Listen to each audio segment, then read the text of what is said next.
So today I'm going to talk to you about how I think about money. So why am I making this video? Um, well, I just see that a lot of people think about it basically. And honestly, it seems as if people obsess over it, to be honest with you. We just had a whole weekend, um, you know, experience here with all of our clients. Showed up at my place here in La Jolla and we spent Friday, Saturday, and Sunday collaborating and meeting each other and working with one another. 6, 7, 8 figure entrepreneurs together in a room, like 26 of us, or whatever. And money was just the elephant in the room. It was surprising how little we talked about it. And then when we talked about it, how much it consumed us. And it just seems to be an obsession, basically, with people. And my relationship with money has changed over time. And I'd hope that I can share with you some insights that I've had and just how I think about money. Okay. Like how I think about actual money and actual wealth and debt and all that stuff. So this isn't a like, I've made millions of dollars and I'll show you as well how to do that. Or, how I made $1 million this month and I'll show you how to do that. I'm actually trying to get at the root underneath it, like the deeper layers behind all this money conversation, because there's a lot of wisdom and foolishness, I think, from this conversation of money. So I'll just speak from the heart a little bit here. One thing that comes to mind is like, what is money, right? I think what it promises is like freedom, and basically people think that freedom comes from like immense amounts of wealth or something. So then the conversation really isn't about money, it's really about wealth, right? So I'll tell you how I think about this is what is wealth basically? It's not so much how much money you have or your asset column is bigger than the liability column, or anything like that. How I see it is this is that I see a lot of maybe competition or marketers or people in the space, especially in the online space, talk about how much money they have and how much money they make and how they can make all that money too. And don't get me wrong, I like talking about that stuff and helping people think through it as well. Um, and I've explicitly talked about money as well on here in specific amounts, right? But I'm noticing an obsession over it. Like, what is all this money? And so here's what happens, just again, just to be kind of candid with you here. I'm seeing lots of talk about money, and then I'm trying to notice where my heart goes to basically go, okay, what am I noticing? Do I have more than them? Do I make more than them? Do I have less than them? Do I make less than them? And then the judgments start creeping up around like, well, even though I make more than them, um, or because I make more than them, I feel better about myself or something. Or I see somebody that's like, oh, they make more than me. Yeah, but I have time or something, or I have flexibility or whatever. Or, oh, I've made that before and I wasn't happy. And I just find myself centering around my judgment towards money and them really quickly. And I think that's pretty unstable, to operate life like that. But I will say this, I haven't come very far in this, but I will say that when I find myself comparing myself, I'll often see a couple things happen. There are some folks who make claims that like I'm worth $100 million, or I'm worth like, I make 10 million, or I make this amount per month or whatever. I'll just be honest with you. I've come to the conclusion after much experimentation and research and talking that I don't know how much of it, but probably at least half of it is all BS, basically.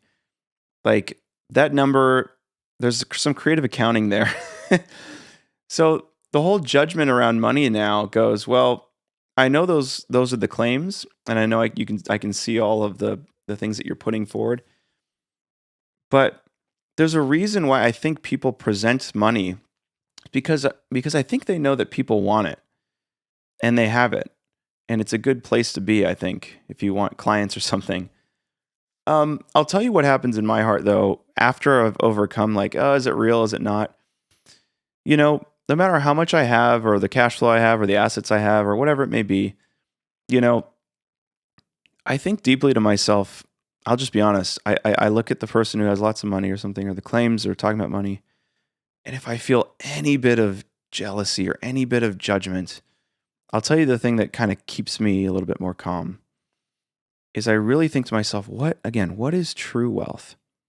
And I look at that individual and I go, they don't have a 5-year-old son who loves them unconditionally. They don't have any children. Or I go, I can tell that this person's making a lot of money, but there's a lot of brokenness in their family. And I have so much love in my family. Or I'm pretty sure that person's a nihilist. Or I'm pretty sure that person had some terrible tragedy happen when it comes to their worldview. And I think the real wealth that I have is my faith. I have so much trust and love and faith that's been granted to me, and I've been sort of stretching and exercising over time, that I think to myself, like, I have the whole world, you know?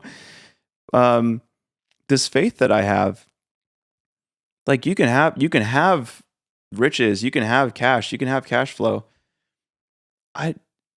Those things will go away. And at the end of the day, I have love and I have my faith.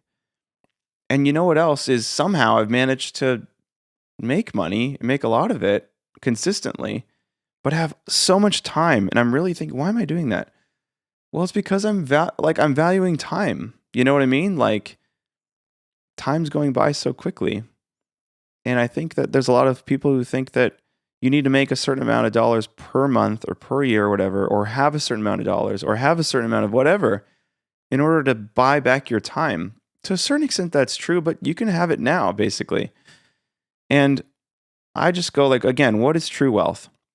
True wealth is my son, my family, my faith, time.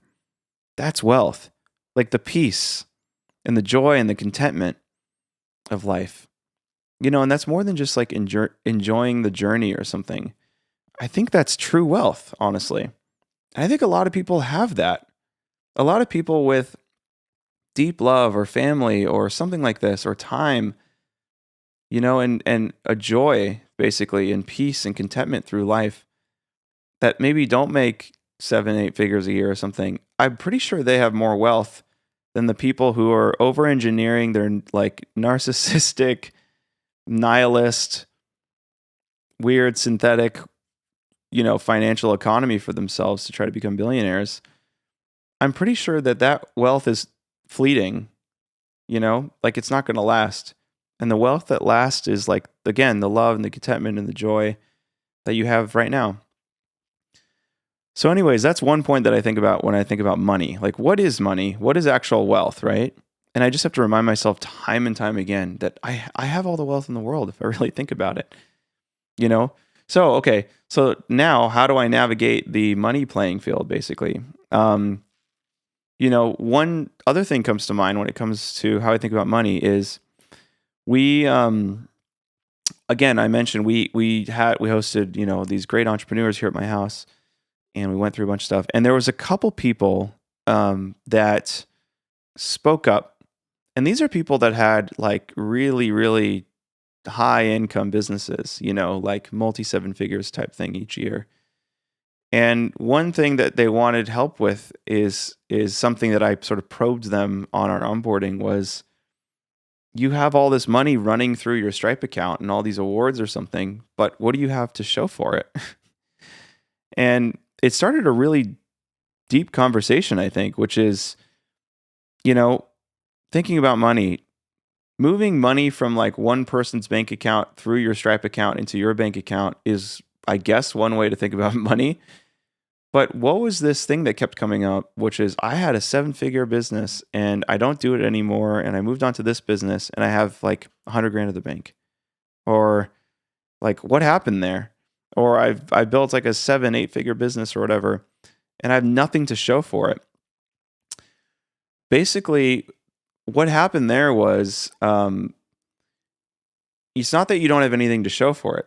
It's that money that came through your bank account got poured back into yourself somehow. And like what you essentially treated it as was, this business is affording my life. And now I have time, and now I have freedom, and now I can learn, and now I can travel, and now I can buy things. But at the end of the day, it wasn't treated as an asset, as something that has real tangible value. So the conversations were, well, my business basically afforded me like my life and things that I could buy, things that I could enjoy in my education. But I deep down truly know, actually, it's not even that deep down. Just I look up and I go, but where's all the money? Where'd it go? Um, and so here's how I think about this in terms of money is I think when I build things, as I build and as I make money, I have a choice. What do I do with that money?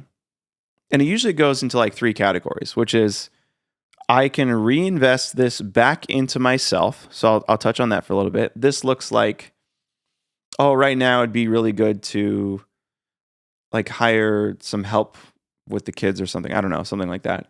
Or I'm going to like buy some nice clothes, or like maybe upgrade my car. And essentially that whole thing is like, you know, the comforts of life or something.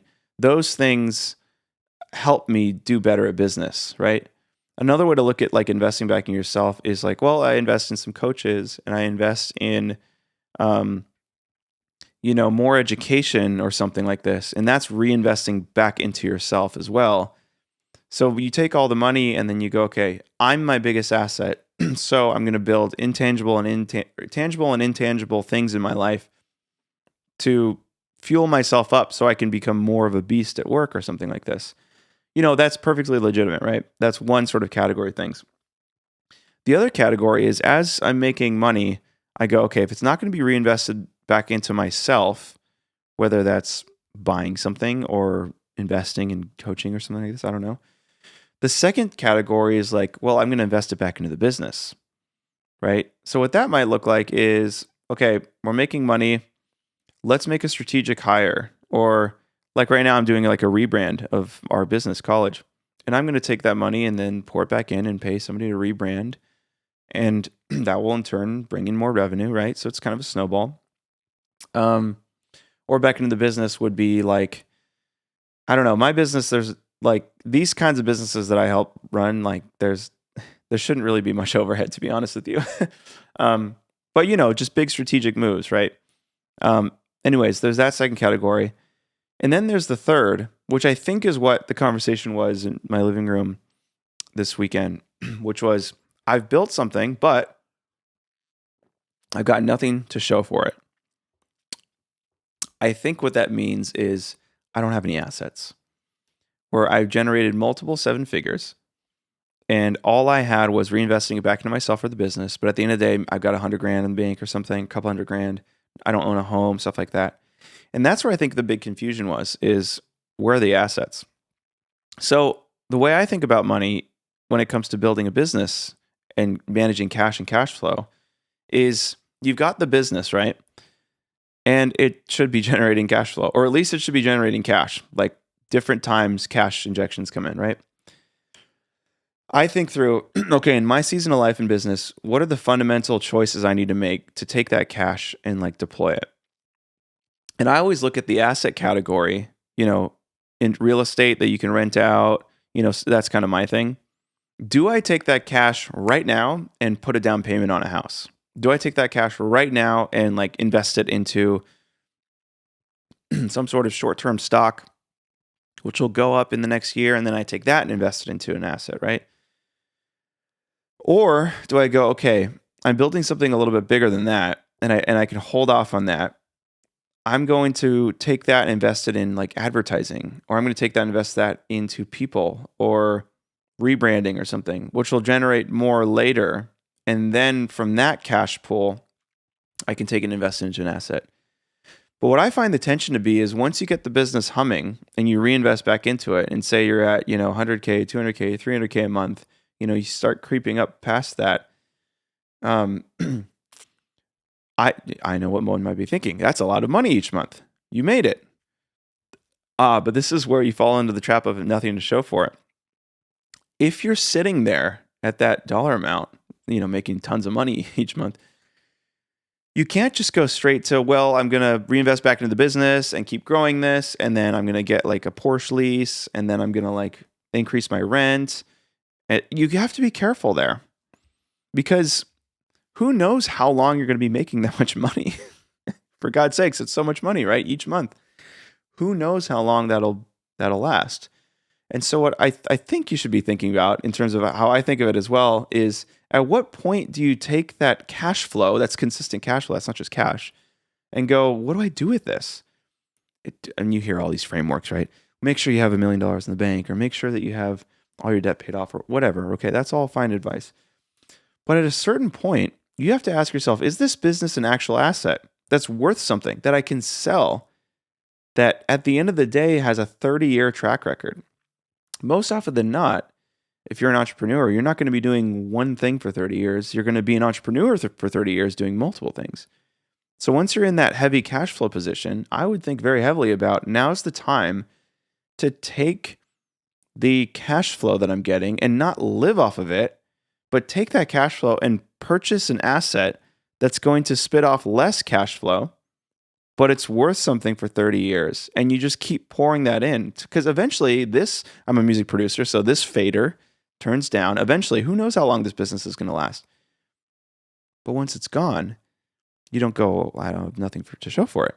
You go, I have 4 rental properties, and it's making me like $15,000 a month passively. And they're all at the total portfolio value is like $3 million, and it's going up, appreciating 6%, et cetera, et cetera, et cetera. So now you go, okay, that's a good fader to turn up. Not to mention, if you're producing that much income, like, you have qualifiable income to get loans. Who knows how long you're going to have qualifiable income to get loans? Like, borrow money, right? You're producing income, you're crushing, you're doing a great job, you're getting all this cash flow. You can get great loans if you're bringing in that top line revenue, right? You can get a great loan. You have this cash flow. You can buy tangible assets, right? What's the issue? So that's how I think about it. And sometimes these businesses get to a point where they are worth something. Like, I've sold an e-learning company, and I've helped others, and helping others do that as well. They can be the asset, and you can sell that, or you can borrow against it, Anyways, I'm not going to prescribe anything, but just that's how I think about it, is like building something with nothing to show for it. I think it talks about, I think that the conversation was around that. Like, how do you build something with something to show for it?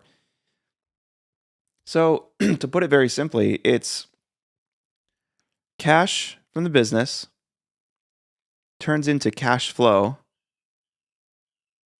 turns into assets.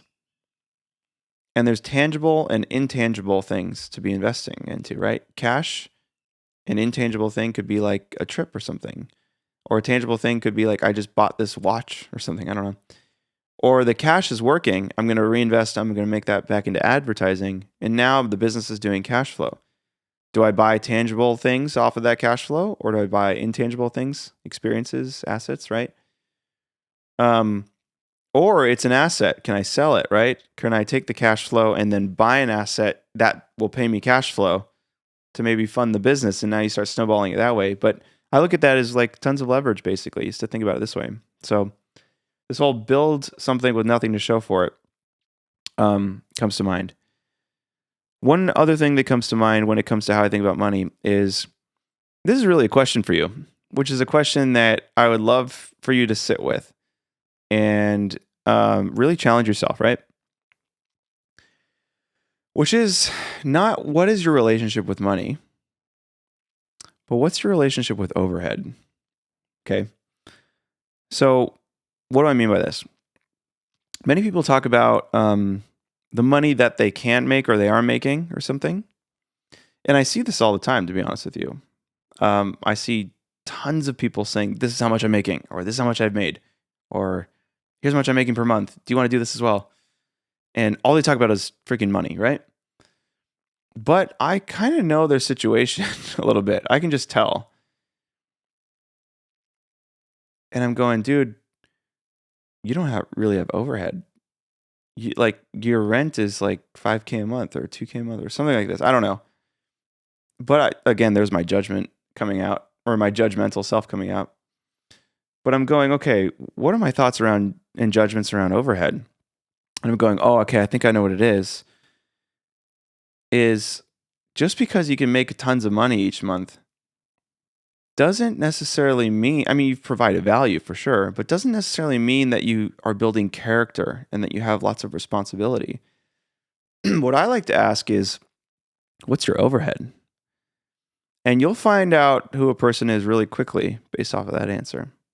So instead of saying like how much money you're making, say, what's your overhead? That tells you a ton.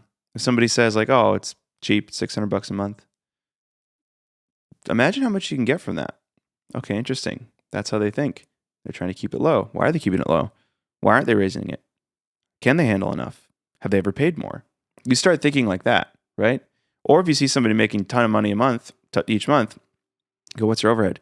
Oh, nothing. I'm kind of a nomad, or I'm traveling, or I keep it low, or I like to clear my headspace so I don't have to worry about that. I just focus on my business, I don't like to have overhead, it frees up my space. You just revealed a lot about yourself, which is you can't handle overhead.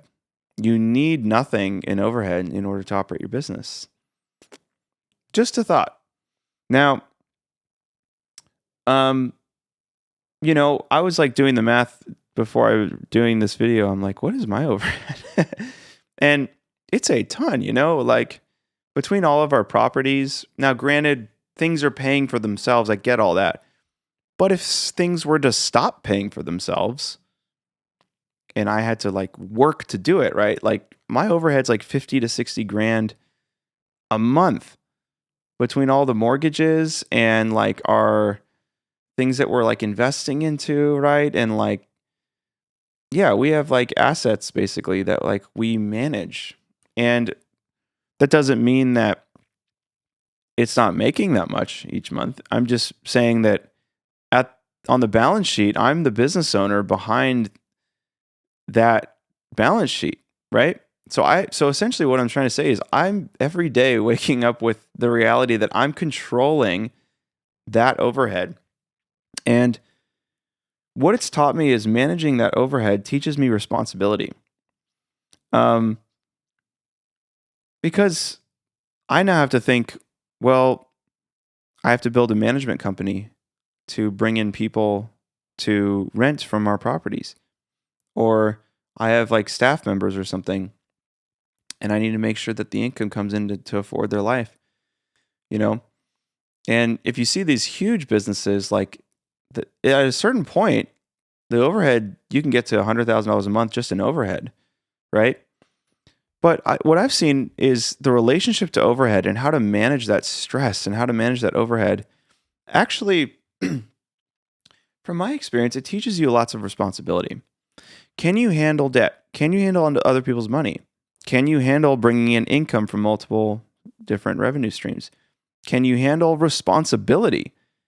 Can you like square up with a lender and get millions of dollars of a loan and show that your character can hold it and have a track record to afford that? Right? Do you have any experience basically in like managing overhead? And I'll be honest with you, that number changes all the time for me. And I have to always recalibrate and readjust to become pretty detached from that, as opposed to, I need this overhead in order to fuel me to do business, or I don't need an overhead in order to free up my headspace. Both of those are two sides of the same coin. It's an attachment, basically, to your relationship with an overhead, right? So I'll tell you like a tiny story here. My first home that I ever purchased, I remember, putting together whatever cash I had. I think we didn't put much down on it, maybe 26 grand or something like that down. This is forever ago. Gosh, this was just a decade ago. But I remember we bought the home, and I remember putting that down and then sitting across from the lender. And he gave us the loan docs to slide over across the table, and then, here's where you sign. And I love what he did. He said, he circled the payment. He said, this is your payment. It's not going to change unless you refinance, right? This is your payment. And what he did, he went like this. breathe in, breathe out. That's your new normal. That's your payment. And he said this, you're responsible for that. And I was 22 at the time, or I think, yeah, I don't remember, something like that. I actually don't remember. It was something like that, but I was young, right? And I remember being like, this is a loan and I have to pay it back, and it's $500,000. And I worked my way up to qualify for this, and I showed track record, and I'm responsible for this. And that really put a lot of character into me, because it's not like a rental where it's just like, oh, I'll just bail, or I'll just rip up the lease, or a year later I can renegotiate, or I can sublet. It was like, if I don't pay this and I continue to not pay it, then it goes against my credit score, and then I can't borrow anything. And where's my family going to live? And it taught me a lesson, basically, of responsibility, which is you have to basically build character to be responsible. You have to be responsible to build anything. So that was my first thing of like, okay, $3,633. That's what it was. It's still ingrained in me how much it was. That was everything, all included, right? Taxes, insurance, PMI, private mortgage insurance, principal, interest, all that stuff. And I thought through, okay, this is my responsibility. We had a guest house. Okay, I'm going to rent that out. We could rent it out for $1,500, but I rented it out to a friend for $600 because they were about to have a new baby, and I wanted them to be able to live there. So, okay, I lowered it from $3,633 to $3,000. And then I figured, well, I'll turn this other portion into like a mastering room, and so like I can generate income from there. Okay, boom.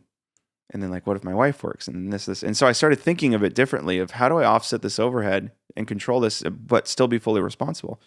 By the way, now that property probably makes $12,000 a month as a short-term rental. I haven't set foot in it in years. It just does its own thing. But it taught me how to manage my character and responsibility. We have managers there, and it's increased in value quite a bit. I've even like refinanced it to think differently about the debt there. And, tons of people enjoy it, and I've renovated it, and I've reinvested back into it, and the business has helped me to keep that. That's one of many properties we have, but that was my first one, and I'll never forget it. I'll never forget $3,633. That was my monthly payment. And because I assumed and adopted that responsibility, it built character in me to think through, wow, wealth and money, this is something I need to build character for in order to manage. And I need to build up my responsibility around money to build something significant. So even though that's a small percentage of the overhead that we have now, for me, it was everything, and now I can handle the overhead we have now. I don't go crazy because I know how to manage. I know how to manage managers. I know how to manage debt. I know how to manage cash flow. And I think it's just because I built up my character to do so. So your relationship with overhead, what is it? It's just something to think about. Another thing that I think about when it comes about like thinking about money, like how do I think about money? I'll show you what real money is. Is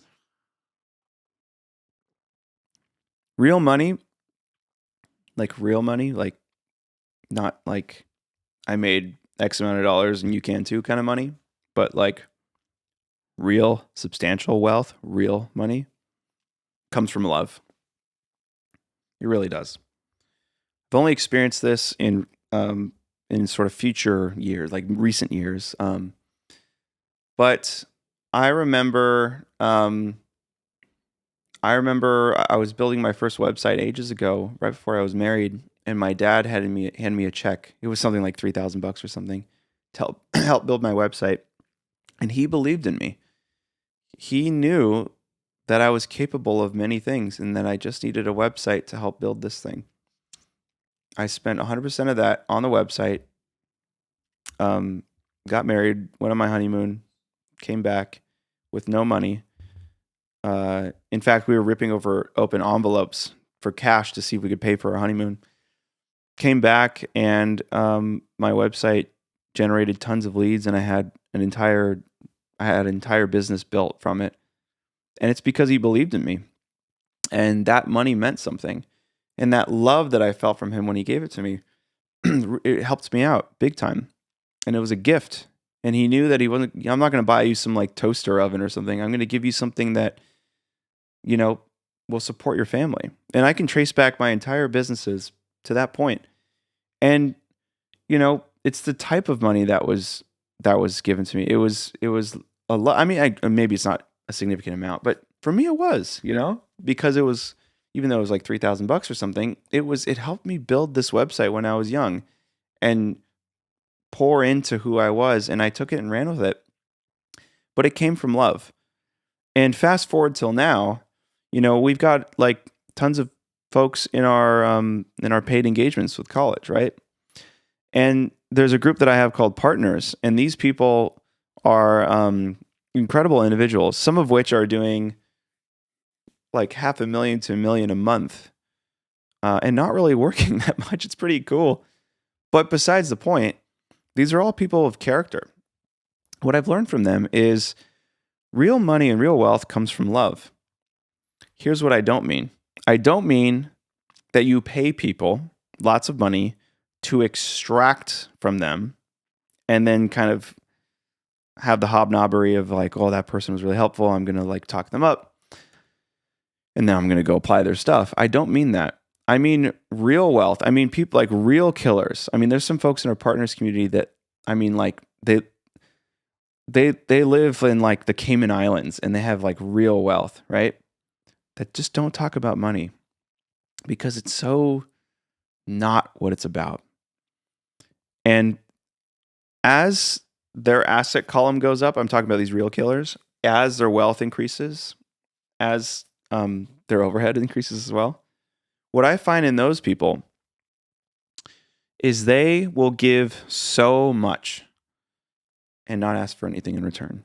I mean, like their time is worth everything, but because they can feel and reciprocate that love, they'll just give and give and give and give because they realize that money is whatever. It's actually comes easy to make money if you operate from a place of love and generosity. And knowing when to charge and knowing when not to comes from character and responsibility, right? But I can tell you this is that everybody in our partners group, we're all building businesses, right? And we're all helping each other. Sometimes somebody needs something done and somebody will just get it done for them or just donate it or say, I'll take you on as a client and, I'll charge you full price, but like the money's not the issue. And I just want to go above and beyond. So I found that to be true is that if there's real love and real wealth and real character and real responsibility with money, it doesn't become this transactional thing. It actually becomes just this tiny thing that you can overcome and be courageous about and face with others. And seeing the partners in our engagement help each other and help one another and just give. And seeing their wealth increase for that. It's not this like weird karma thing where it's like, oh, I'm doing some good and so it's going to come back around. My worldview tells me differently. Bad things happen to good people because there is no good, or there's none that are good. It's a lot different than that. It's just lots and lots of love, basically. Anyways, I don't want to get too lovey-dovey, but I can tell you from experience that real wealth, real money comes from generosity and love and thinking of creative solutions to help each other. Not like this person can fit into my program, so therefore I'm going to just give them a lot of value and then they're going to buy it. But it's like, I've got my thing, I've got my business. This person has a very specific individual need and I'm going to forget about everything. I'm just going to help them. You got to have immense amount of wealth. And I don't mean money. I mean character, faith, love in order to help that type of individual. And if they're killers, wealth increases in the economy. Not just you have money, I want it. But if I help you, people will make money that I don't even need to see that money, but people make money from that exchange. And I just want that to happen. That's real partnership. That's real wealth. Energetically, like you just don't want to tune into the frequency of money. You want to like jump up a little bit more and talk about like there's wealth in love, there's wealth in partnerships, there's wealth in generosity. And again, trust me on this, like the real killers with real wealth, they don't talk about freaking money like you think. um, which brings me to my next point. It gets me thinking about this idea called like just a threshold. I know I'm a music producer deep at heart. I don't know whether I'm a recovering music producer or if I'm just a music producer. I'll sort that out another time. But if you're in music, you understand this a little bit. There's compressors, which is like this gear. You can set a threshold. When do you want the sound to be compressed? I think about this when it comes to money in the bank. You know, what is your threshold of money in the bank? I was talking to a very good friend of mine, who I deeply admire, and we've known each other. We've known each other for so long, and we work together all the time. And he managed over the last couple of years to put about 100 grand in the bank, just like extra, like set aside, and wasn't used to just setting that aside all the time, but he managed to do so. And I was thinking, like, that's good, but I was talking to him on the phone. Something came up to me of like, was it worth it, basically? And I asked him, what was the sacrifice to get that? And it was a lot. It was like compromising on work, compromising on time away with family, compromising on skill sets, compromising on not being yourself, and maybe even like fooling this person's self into thinking that all of those things were aligned, but deep down, it really wasn't. And it reached a breaking point. And I just asked, what was the cost of that? And then he told me, and I said, was it worth it? There was a deep pause there with great wisdom. He said, no, it wasn't. And I just look at that as, well, why work for that? It's because, again, of the fundamental assumption that there needs to be a threshold in the bank. I need to hit this, then I'll be secure. If it goes below this, I got to start making some money, whether that's a monthly thing or whether that's just I need this in savings, whatever it may be, or I'm way past my threshold, so now I can think about anything. Either way, whether you're below that threshold, way above that threshold, or always at the threshold, your relationship with money is dictated by how you interact with that threshold. So, how do I think about the threshold in the bank? I've got my little like internal threshold. I just told you my overhead and I just realized I have a lot more than that because I have other things going on. But, so I have this threshold, right? The thing that blows it all up to go, there's no reason to have the threshold. If I go below that threshold, I freak out. And if I go way above that, I find peace. What it's showing me is I'm finding that peace comes through going far away from that threshold. And action comes from going at or below that threshold. What an awful way to live. My lived experience is going to be dictated by a freaking threshold. So what's the solution? Lower the threshold and make enough so you never need to think about it? Is that really it? It goes back to the overhead thing. Okay, now my overhead's $5,000 a month. Okay, that's hard for me. So what I'll do is I'll move, and now it's 25, and now I'll make 20 grand a month, and that's a better balance. What have you done? You've moved, you've sacrificed this thing that you want to do because your relationship with your threshold is dictating your actions. Forget that. What's the new threshold? My son is 5, and I'll never get that time back with him. I can't worry about a threshold. I will say cash flow, not cash in the bank, helps me to be with him all the time.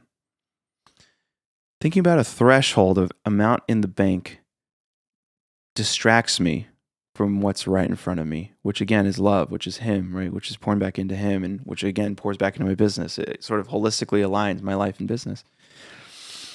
I will say though that moving from threshold to sort of just what's the cash flow position or how to manage that, again, comes with responsibility and character. I will say it really eases the whole like threshold conversation. Granted, it moves from, it's not threshold of money in the bank, but how much cash flow? It's another framework. I get it entirely. It's chipping away, though, at this idea of the threshold being there. And if you go below, you freak out. And if you go above, you feel safe. Listen, I've experienced this firsthand. It's going to be fine. Everybody thinks they're in survival mode or they're in abundance mode or whatever. There's always a loaf of bread that comes around. And I understand I'm saying this from a very privileged position. I completely understand that. But we do have a creator who loves us and will provide for us. And we need to have that faith that the next loaf of bread will be provided. That plus love and this faith that I have and spending time with my son and realizing that's where the true wealth is and pouring into him and the time and not the threshold. By the way, that'll bring in lots of money and lots of wealth. But that's where the real wealth is. So this threshold of money in the bank is, I would encourage you to at least be curious about it and bring awareness to it, right? A couple more things come to mind, and then I'll let you go. I did an experiment this year, and this really helped me think about money and my relationship to it. And it helped me think about other people's relationship to money. Okay? Here's what I did. I've mentioned this on previous videos, I think. Also, I was in this mug, cool.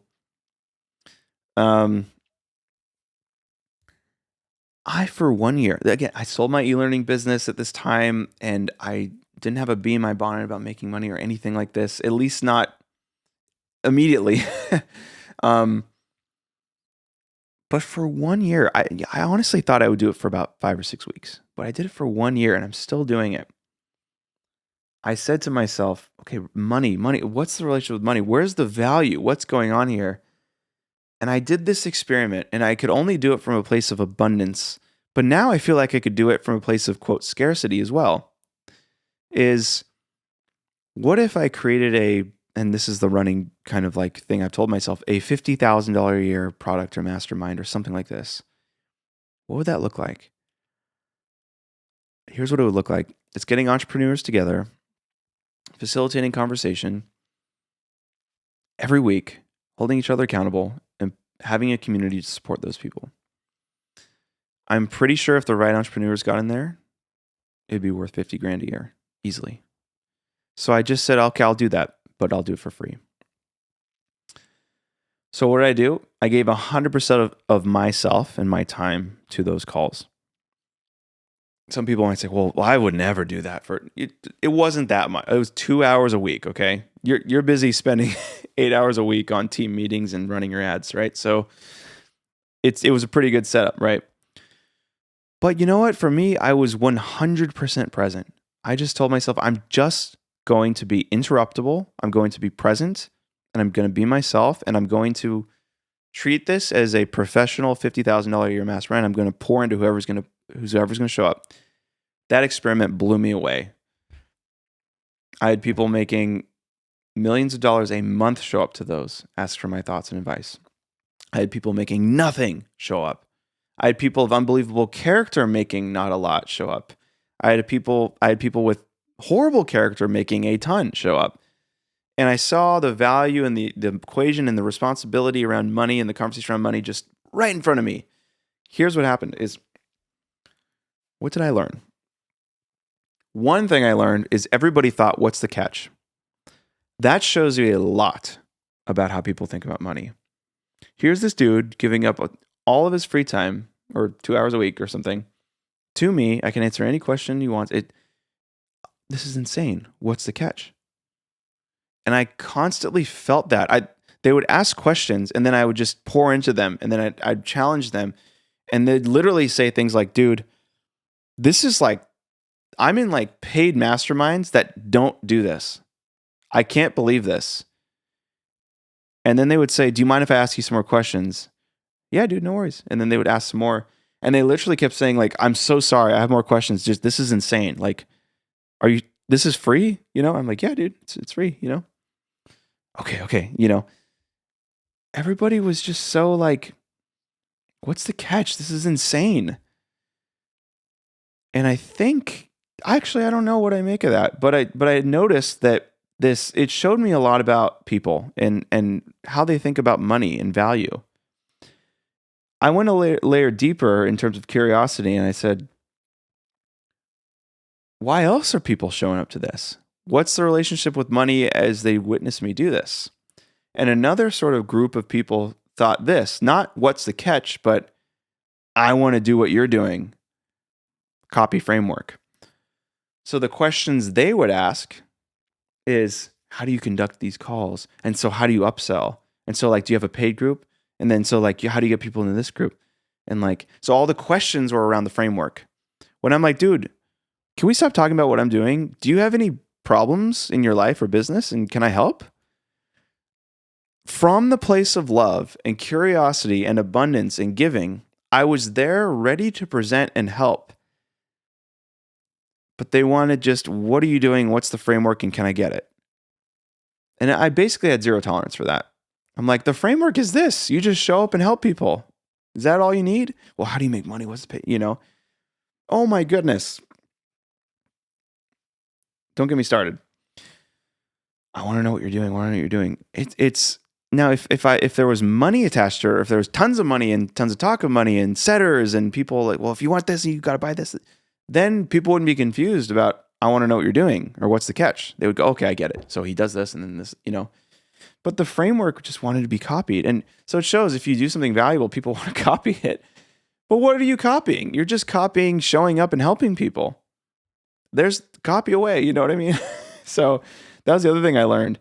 Another thing that I learned was this is kind of interesting now that I think about it, is people came back every week for a year,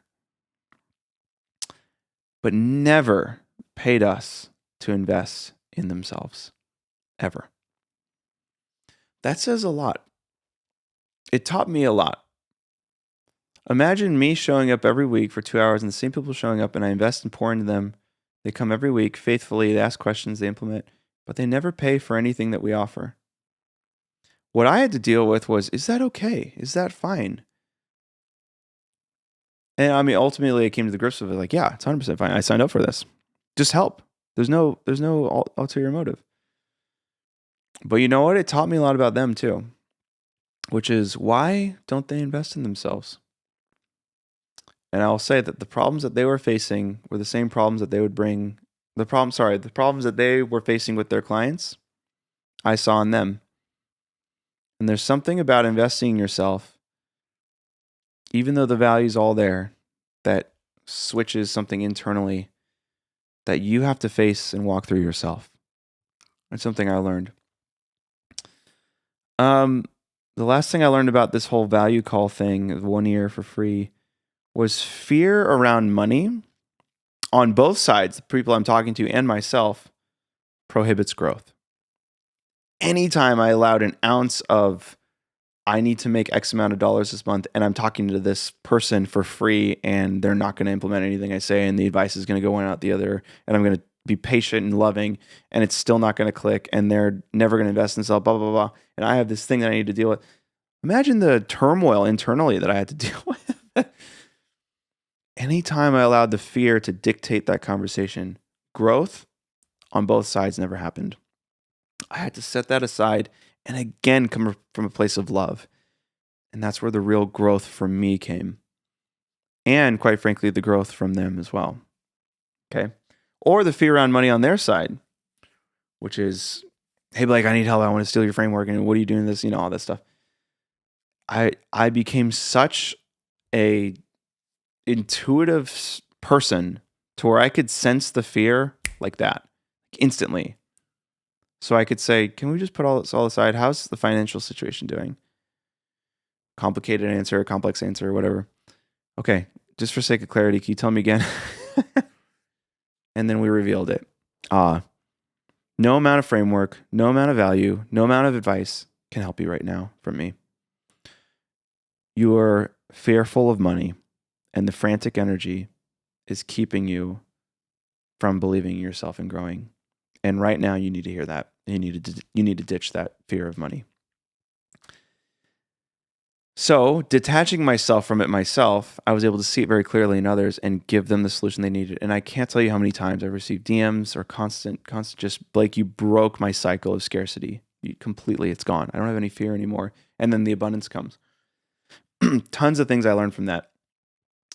I'll leave you with this last one. What was it? Oh yeah, I've said this I think before in previous videos. I never finished my tea. Sorry.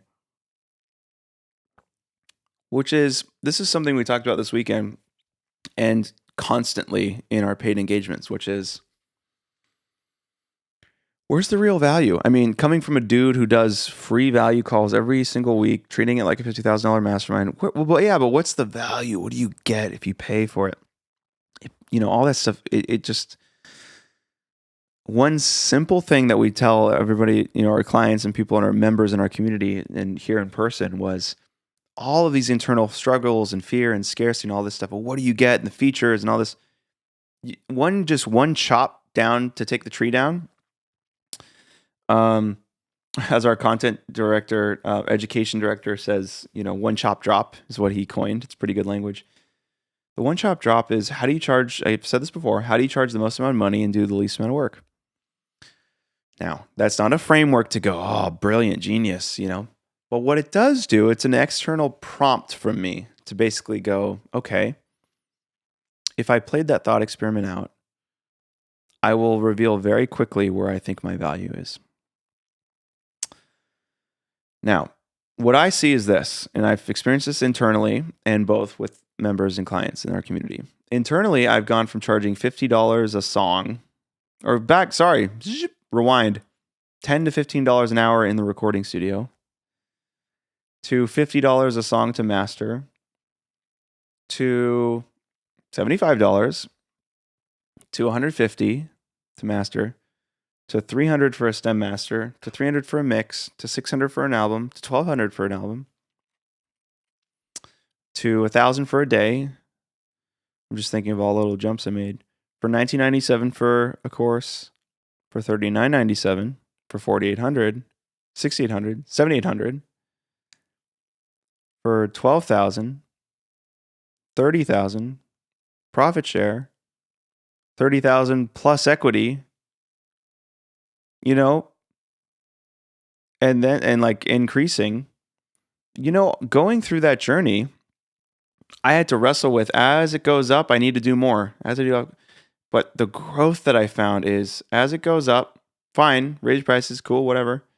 The leverage comes from, how do I not raise my prices, but what's the minimum amount of work that'll create the biggest impact that I could charge the most for? Not how do I value stack so I can justify this insane price that I've given you to beat my competitors, but what do I really just need to do and charge the most for it? That first part of what's the least amount I can do while charging that's where the real growth is, because you get really convicted and convinced around your value. It was my dad handing me that $3,000 check. It's, I believe in you. And I know what you're going to do with this. It produced so much growth. Same thing here is I go back to that moment. I go, I know where the love comes from. I know where my growth comes from. I know what my value is. I know what I can do. It is this much for this, quote, little. And as you sort of think through how little you can do and charge the most, it forces all your insecurities out immediately. So what we did in our in-person thing here is I just said, what are you charging now? And what do you do? And, people wrote down like, $6,000 for 12 months, blah, blah, blah, blah. Okay. But what's the most amount you can lease? And I saw some jumps. I saw 12K, 15K. And then what happened is, for the same thing, for 12 months, I said, go the other way for 6 months, for 3 months, and started doing that thing. And what I found is, well, I can't do that because my competitors are this, and I don't have the life experience, and I was always told that I need to follow the rules, and blah, blah, blah. Boom, there it is. What the conversation really turned into is, where's your value? How valuable are you? That's what it did. And that exercise reveals the blocks that you have around money.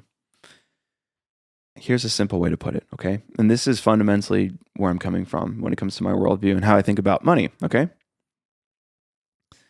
If you charge a lot and somebody refunds you, or if somebody doesn't treat you right, or is a bad client, or whatever it may be, or you quit your job, or you lose your job, or whatever, usually the default position is to say, but after all I've done, they still want a refund, or after all I've done. That's the wrong way to look at it. As somebody who gives advice and counsel to people all the time, I know that my value is not what I do. It's who I am and what I say to them. That's where the value is.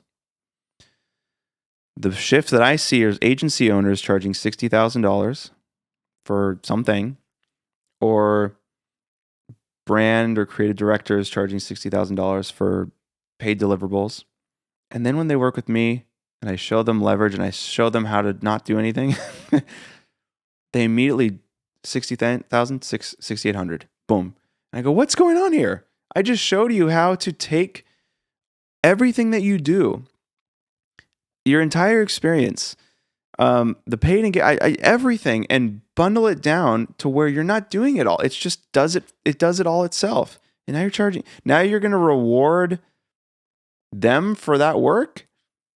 You shouldn't be punished because you figured out how to do this thing that you did easier, right? So charge the same amount. Just do it. And what the fundamental block is, yeah, but I'm not doing it.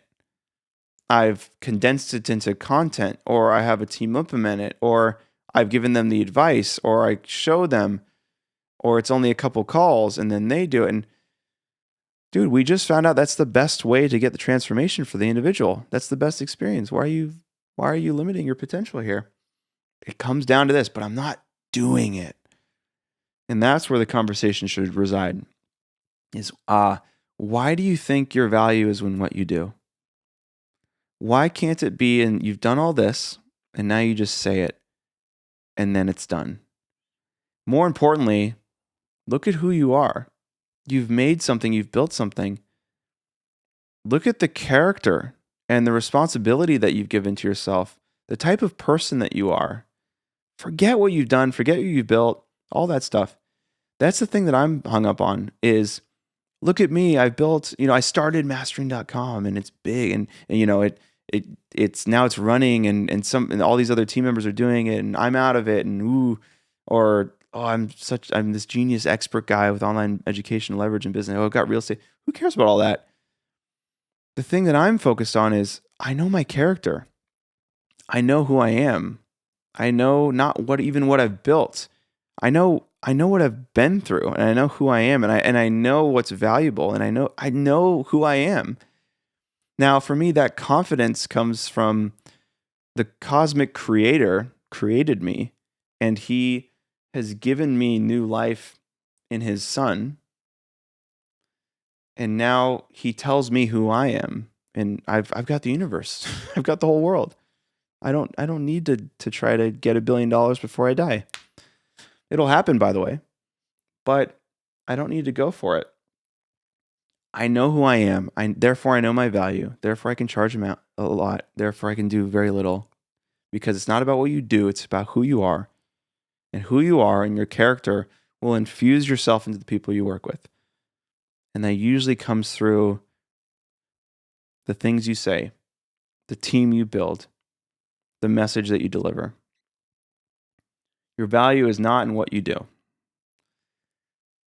It's who you are. And the question I think you need to ask yourself is, who do you say you are? The way that I've gone around that is, who does God say that I am?